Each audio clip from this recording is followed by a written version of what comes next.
فهذا يشرع الطعام، الهدايا للأطفال، بس احذر والصور، احذر والصور. ترى الصور أشأم شيء على الناس في بيوتهم الآن،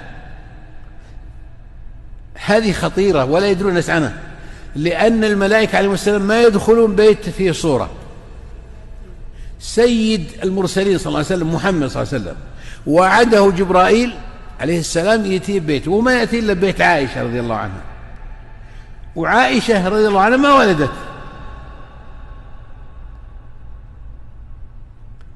فأبطأ جبرائيل عليه السلام،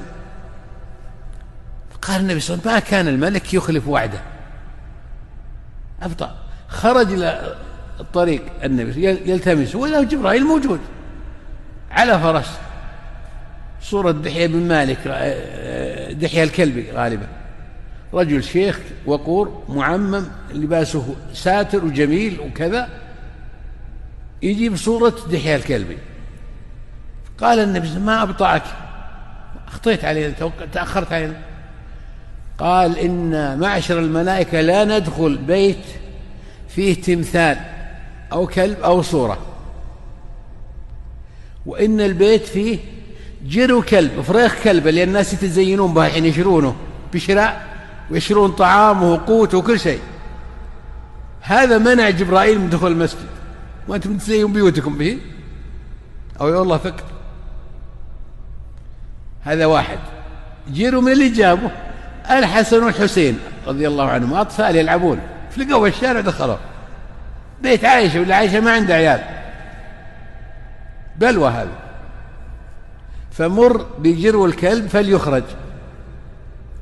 وفي تمثال قائم، صورة من خشب ولا شيء جايبها أحد، أما معلاق ولا كذا ولا كذا، فمر برأس التمثال فليقطع، لأن الصورة هي الرأس. والناس يروحون المحلات الآن المعارض ويشرون لعيالهم بنية تبول وتدمع بعد، فرحين أنهم شارينها ب200 ريال، تخرج الملائكة ويخسرون 200 ريال، تدخل الشياطين. عجب لهذا الفكر. صورة كاملة هذه ما يصلح. والله يا إخوان إني دخلت البيت، اسمعوها مني، بيتي أنا، وإذا فيه إزعاج وصياح، هذا يبكي وهذا كذا ويتهاوشون وكل شيء، تعجبت أنا، تعجبت. قلت: جايك مضيوف اليوم؟ قالوا: وين؟ قالوا: قلت: جايبين هدايا؟ قالوا: وين؟ وين هي؟ ولا هذه صور؟ والله ما أخرجناها ثانيتين إلا هدأ البيت كأن ما في شيء. انظروا كيف. ومن قرأ الآيات الأول في سورة البقرة: لك على هدى من ربهم وإليك المفلحون، من أول السورة إلى هذا، ثم قرأ: وإلهكم إله واحد لا إله إلا هو الرحمن الرحيم في وسط السورة، ثم قرأ آية الكرسي وآيتين بعدها والآيتين الأخيرتين من سورة البقرة: آمن الرسول بما أنزل إليه من ربه والمؤمنون إلى آخره. ما تدخل الشياطين البيت، يوميا تقرأ هذا، عندك بيت واحد ولا 10، إلا إن دخلت الصورة. ورجل من الصالحين قبل 50 سنة، مو بالحين، 50، رجل من الصالحين أحسبه عنده بنت في حال ولادة، وتعسرت الولادة، وضاق صدر الأم والبنت تبكي، طالت 2 أو 3 ساعات. جاءت الأم للأب وقالت إن البنت تعسر، كل يوم ما عنده مسعافات تروح المستشفى وكذا. فرفع يديه ودعا الرجل الصالح، توه قاضي من الصلاة، صلاة الليل، دعا ولح على الله عز وجل. بعد ما فرغ تسند وغفى، وإذا هو يرى في المنام من يقول: اخرجوا الصور، اخرجوا الصور، ندخل. راح وله يذكر الصور، ما أدري من اللي جايبه له، ويطلعونه للحوش، وتدخل الملائكة وتيسر البنت. هذا شؤم ذا. ولذلك أن تجعل الصور في الملحق، إذا كان عندك صور بطاقة تابعية كذا كذا، اجعلها في الملحق، في تجوريا بالملحق، لا تخليها داخل البيت، لا تخليها بغرفة النوم، لا تخليها في المجلس، تجلسون فيه في الصالة، شؤم هذه، تخرج الملائكة المقربين وتدخل عليكم الشياطين، أو يلا صحبة. فهذا مهم يا جماعة، وهذه ذكرى أنا أقولها لأني أتوقع الناس يستمعون، والناس بحاجة لها التنبيهات، وأدلتها ظاهرة من الكتاب والسنة وكلام السلف الصالح من الأمة والواقع المعاش. الواقع المعاش بلوى هذه.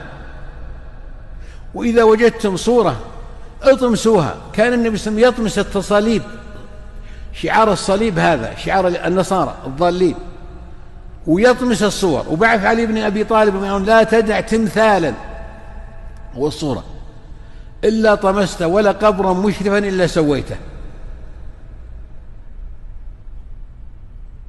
هذه مهمة.